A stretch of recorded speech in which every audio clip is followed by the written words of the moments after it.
So, yang and yin go together.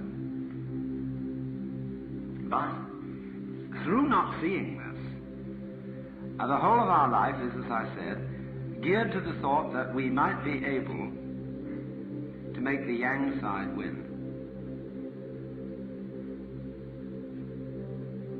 And so, in every sort of human enterprise, we are trying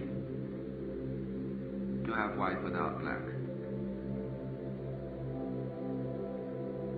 This connects with what I was trying to get across this afternoon.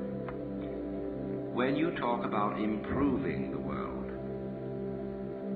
you are meaning presumably that you want it more white than black, or whichever one you call the good one.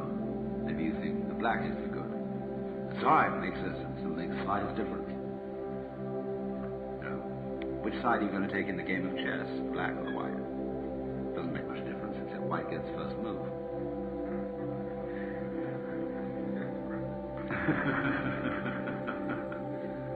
No, I'll always wait to see what you're going to do.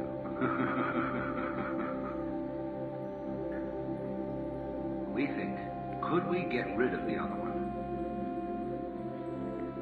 Now, as you know, in all matters of practical living, it never works. You think now, I've been miserable all this time because I haven't had enough money. I never know whether I make the payments on the car. I never know whether there's going to be sickness. And if only I had a little more money, I'd really feel great. So you get it. And in the transition from one stage to the other, whoops, you feel very elated. Of course you feel elated, you're going up. $5,000 a year, say. It makes a difference. When you've gone up, then of course you're on a level again. And no longer do you have to worry about making the payments. But you get a new worry. Supposing I get sick and die of it. Supposing someone robs me, takes it away from me. Worry about that. You say, oh, I'd feel so much happier if I had a medical examination.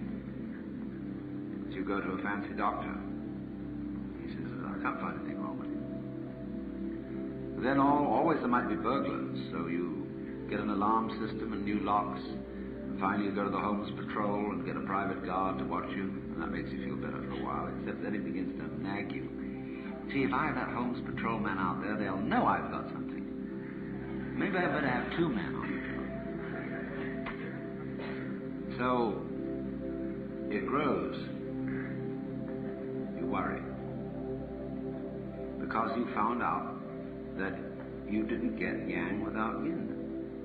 You got a new yang, a bigger yang, instead of the former little one you had, but you got a big yin with it. It's no joke getting rich. It implies a great deal of responsibility, and you've got more to worry about. Don't envy rich people. It's a great mistake. Don't envy anyone.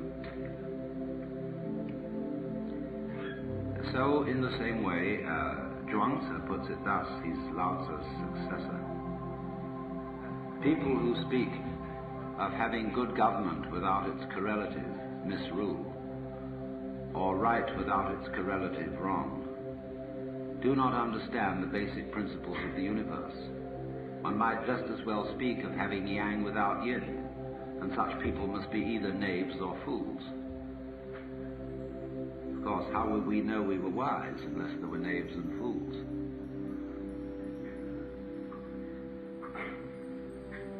But here it is, you see. You cannot beat the game. You can have the temporary illusion of winning, but by compensation you will ever so often have the temporary illusion of losing. When you go down a step, from yang to yin, you'll feel, I've lost something. When you go up a step from yin to yang, you'll feel I've gained something. how would you know gain without loss? How could you have the sensation of more unless in relation to the sensation less? For sensation is simply awareness of contrast. That's what life is. Now, if we realize that, we get the same feeling of frustration as I wanted to give you this afternoon, in trying to make it clear that so far as the improvement of ourselves and of the world is concerned, there's absolutely nothing we can do about it. And this is simply another way of saying the same thing. You cannot have more yang than yin.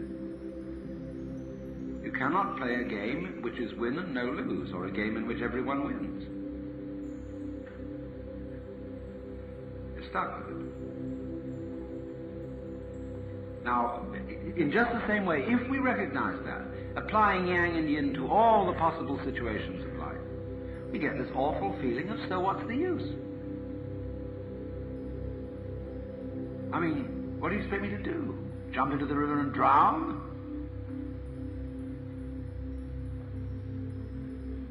Now, wait a minute.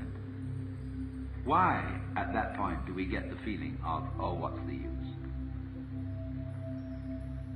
Simply because we found that our favorite game won't work.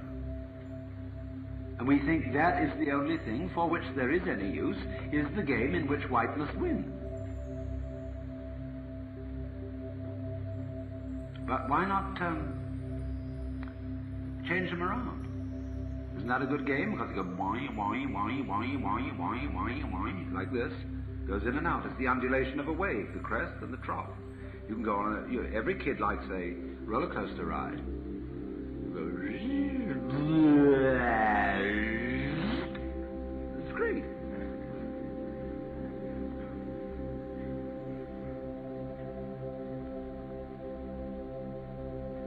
So having both is the game.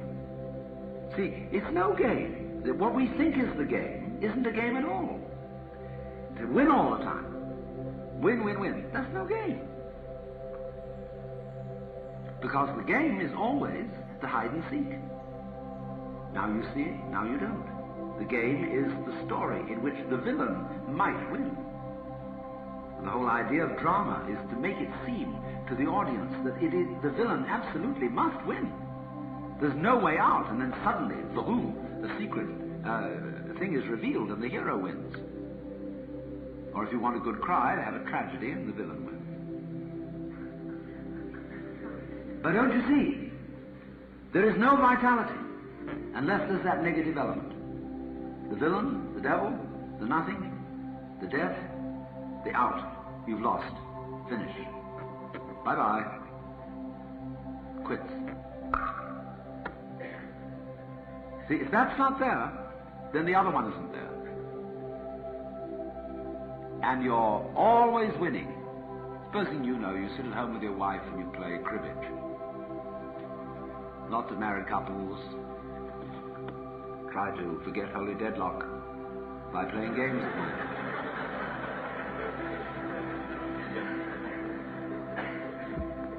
And if one partner, be it wife or husband, always wins at cribbage, the game ceases to be of interest. Because every good player likes a sprightly opponent who sometimes wins. Wins just a little bit less than me, mind you, but wins a great deal of the time. Yes, it's okay. It's just a little bit. No. So, if you don't have the unknown space, death, darkness, negative, you don't have the light. So the art of life consists rather in something else than trying to make white win. You needn't sit down and weep because somebody tells you you can't make white win all the time, forever and always, so that black doesn't exist. Because black by its very nature is darkness and it doesn't exist. You're trying to make it not exist. It's irrelevant. The very fact that it doesn't exist is its power. Non-existence is the necessary condition for existence. Just like you have to have a front before you can have a back. back before you can have a front. They come into being together. So do existence and non-existence. So what are you afraid of? In trying to get rid of nothing, which is already gotten rid of.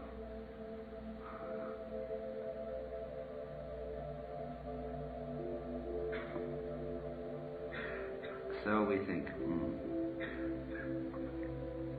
But surely this is rather monotonous. It goes up and down, up and down, up and down, seesaw. Life, death, life, death, life, death. Or birth, death, birth, death, birth, death. Isn't there some way of, must we play this game? It's like the game of one-upmanship I showed you earlier this afternoon. You can't get out of it. They're always playing it. And if you say, I won't play, it means I've got a more interesting game than yours. Which is just the same game all over again. Would there be a way somehow to transcend black and white? So we've got black and we've got white. That makes it even. But isn't there something else? Couldn't there be a tertium quid? A new possibility? So we could have a 3 basis instead of a 2 basis.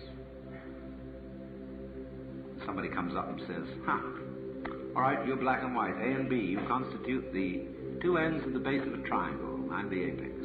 How about that? We'll say, that's odd. Of course it's odd because the first 2 were even. When something happens, that's 1, and that's odd. See, it's odd that anything should have happened. Very odd. It's queer. It would have been easier for there to be nothing. But then something happened. So then they said, that's odd. Then they recognized there was something and nothing, and then they said, all right, that's right, we're even. So this third fellow comes along and says, now, what about it? And they say, you're odd. Oh, wait a minute. You stand over against us. So that makes 2. We're even, and you're odd. All right, so that makes 2 out of 3. 3 equals 2. Because we're together, we 2. We recognize that we're black and white. You can't have one without the other, so we're together. And you say you want to be different, okay? That makes black and white different from whatever you say you are, so we got the new yang and yin. You can't get out of it. Make 4, and it's the same all over again. Make 5, it's the same all over again. This was how Leibniz reasoned, an arithmetic that could represent any number using merely 0 and 1. Say, damn it. Can't we get out of this? Hey, what would it be if you were allowed 5 minutes with God, and you're allowed to ask one question? What do you want to know? Because you know, you thought this over now. You know about the opposites, about the yang and the yin. And you know you can't ask God and say, hey, Big Daddy, will you give me a tip to beat the game? It won't work. What shall I ask God? So you can think of all the things you might ask for. You know, an electric guitar, $1 million. And you know that wouldn't be the answer, because that would be yang. There'd be a big yin along with it somewhere. Maybe I don't know what to ask. So you go in and say, God, beyond positive and negative, what is reality? God says, my child, your question has no meaning. Oh dear, you thought, there it's gone. My one chance lost. You think, you get a friend of yours and say, hey, look, you go in. And tell me what he says. You ask him, what question should I ask you? He goes in and says, oh God, what question should I ask you? God says, so you do want a problem.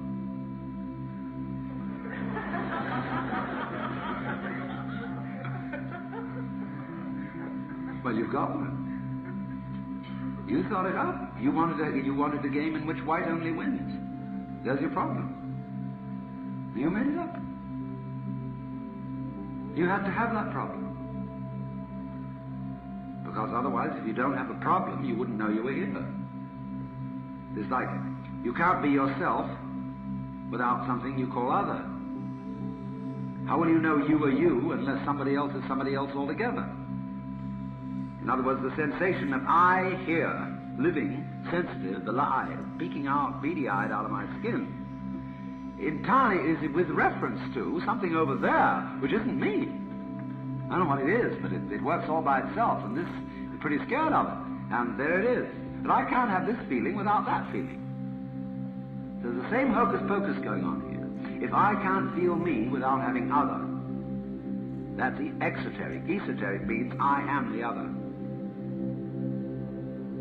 They're inseparable. How can you have self without other? How can there be other without self? You other on me and self on yourself. I self on me and other on you.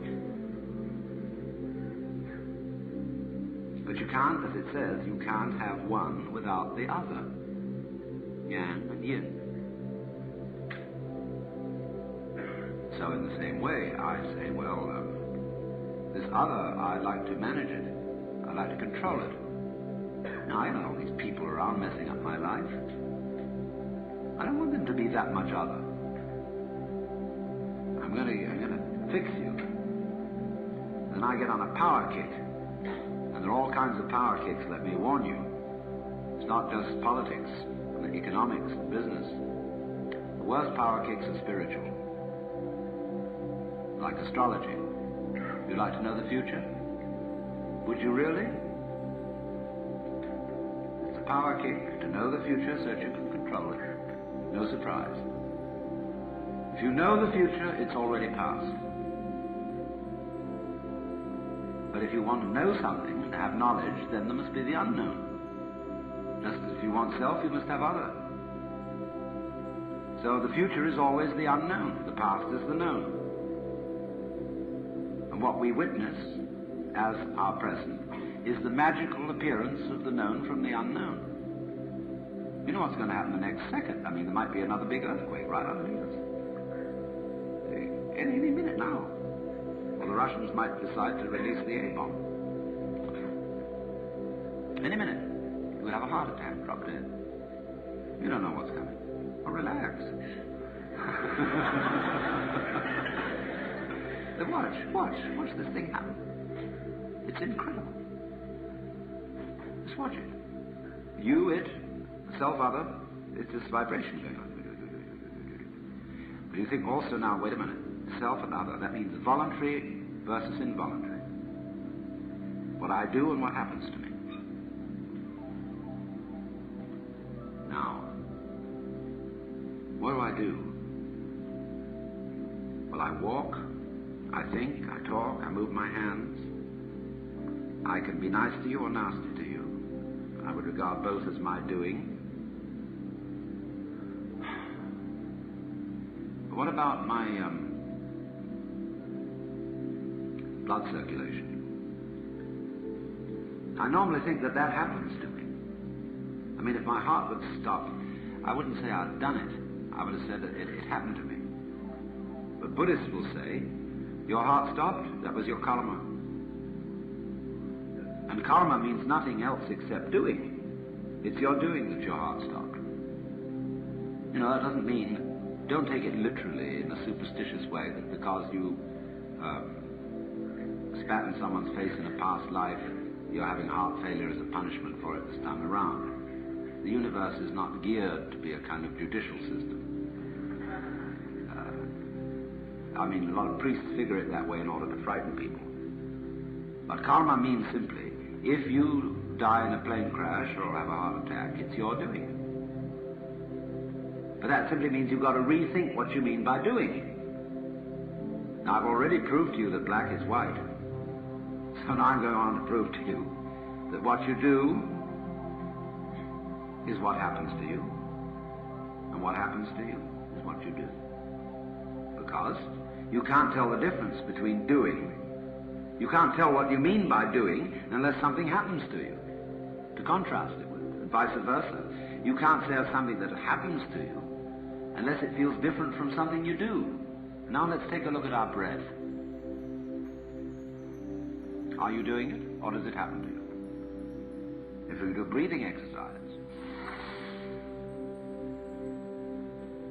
you can feel I'm doing it. Just I'm breathing in just as I might raise my hand. But after a while I breathe out. I feel I'm breathing out. And I forget all about it, and it goes on. But it happens to me. That's why in yoga, which means, yoga means union, joining, same as the Latin jungere. Why in yoga you breathe. Breathing is the main thing in yoga.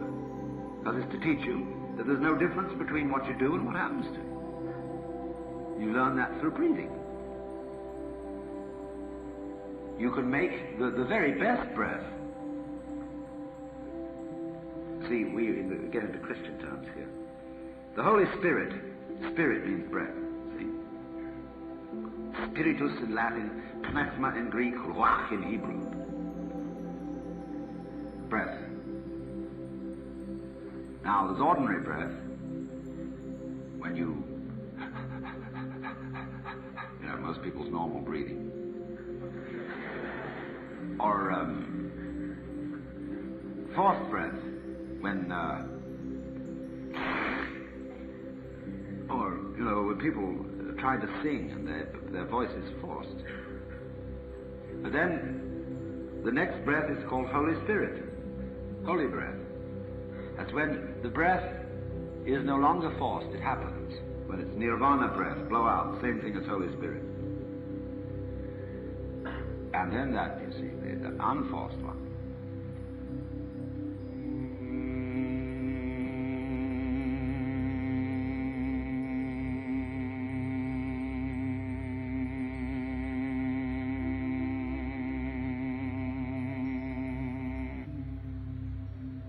Go on and on. So, that's why when monks chant, or devotees of any kind chant, they have the idea that I am a flute, and the breath, the prana, the spiritus of the divine flows through it. It's what chanting's all about. Make yourself a tube for the divine wind.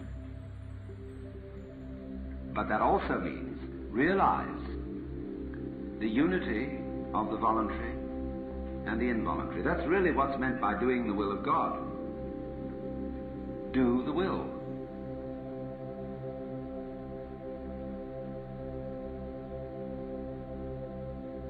It's one reason why we get confused in English as to whether we mean will or whether we mean shall. I will drown and no one shall save me. So, think, behind what you call voluntary, you decide. Having reviewed the evidence, I've decided it would be best to buy this brand of detergent. Made a decision. How did you make a decision? Well, I reviewed the evidence, I added up the price, and I came to the conclusion. Yeah, I know all that. But how did you work the machinery? The computer in your head. You know, you pushed all these buttons, but what's underneath the buttons? Oh, I don't know, I never looked. So you see, that involuntary growth called the brain underlies your voluntary decision. Because when you decide, you don't first decide to decide, and decide to decide to decide. You just decide. But that means there's something else behind it. Well, you think that's terrible, because if what I do happens to me, and it isn't really doing at all, then I'm in a fatalistic scene. Yes, but I said, on the other hand, what happens to you is what you do. It works equally that way. You know, you have an earthquake. And the thoughts in your head drift about like clouds in the sky. But you can't do anything. So in the same way, this whole strain, the futility of the strain to make white win and to improve the world, that entire futility, the frustration of it is what you mean by I. Now it goes. It won't work, and the I collapses. Everybody is terrified of this happening. Suddenly finding out that you don't have an ego. Heaven preserve me from that, because I've been building up this personality of mine all these years. I've been very carefully nurtured this personality. You tell me it doesn't exist? No, because your personality is a phantom even more insubstantial than your body. Personality is a work of art. It's like music, which vanishes as soon as it's played.